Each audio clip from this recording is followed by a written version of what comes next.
Prince Andrew being humiliated, but lazy royal could change things with single move. The struggles faced by the Duke of York in recent years have been well documented, with his stay at his Royal Lodge home being the latest driving factor.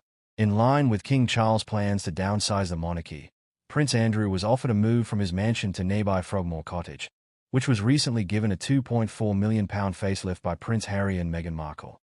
Following the news that Queen Elizabeth II intended to encourage a second son out of his home in Windsor, a leading royal commentator has questioned why the prince is allowing himself to be so humiliated.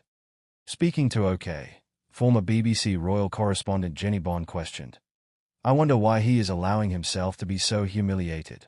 She continues, "He could live at Frogmore, which is enough room for Fergie and the rest of the family to visit when they want. It is close to the castle and it would give him the chance to calm down relations with his brother. So what is stopping him? Status. He is hung up on image and grandeur. Given Royal Lodge's esteemed history, most of which is associated with Queen Elizabeth the Queen Mother, its current dilapidation draws attention.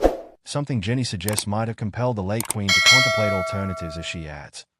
I think the late Queen probably realized that it didn't look good, and doesn't look good, to have a disgraced prince living in a mansion for a peppercorn rent.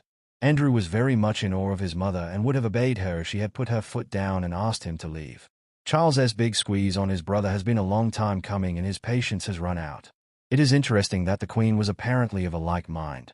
Reflecting on the public perception following Prince Andrew's dramatic fall from grace, Jenny comments, "This is not just money. It is how it looks.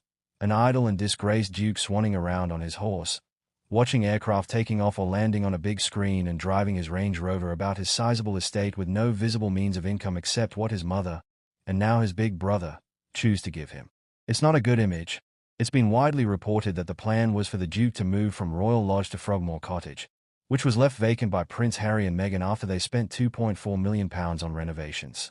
Charles has given him plenty of time and a very generous option to move into Frogmore Cottage, which is within the security cordon and has recently had an expensive makeover.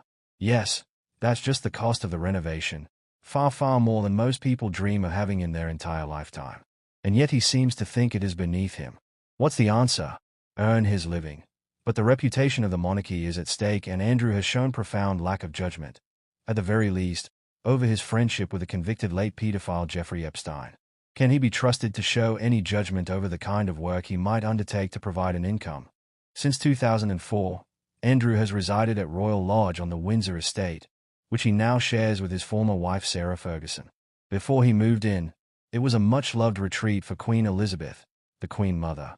King George VI's widow made several additions to the property, and it also features a mini cottage or Wendy house called YBWTHYN Bark, which was gifted to the late Queen, then Princess Elizabeth, in 1932. Even after the King died in 1952, it was still used as a grace and favor home by the Queen Mother up until she died there in March 2002, with the late Queen by her side. After the Queen Mother passed away, Prince Andrew was granted the lease to Royal Lodge. The lease also encompassed the Gardener's Cottage, the Chapel Lodge, 6 lodge cottages, police security accommodation, and a massive 40 hectares of land.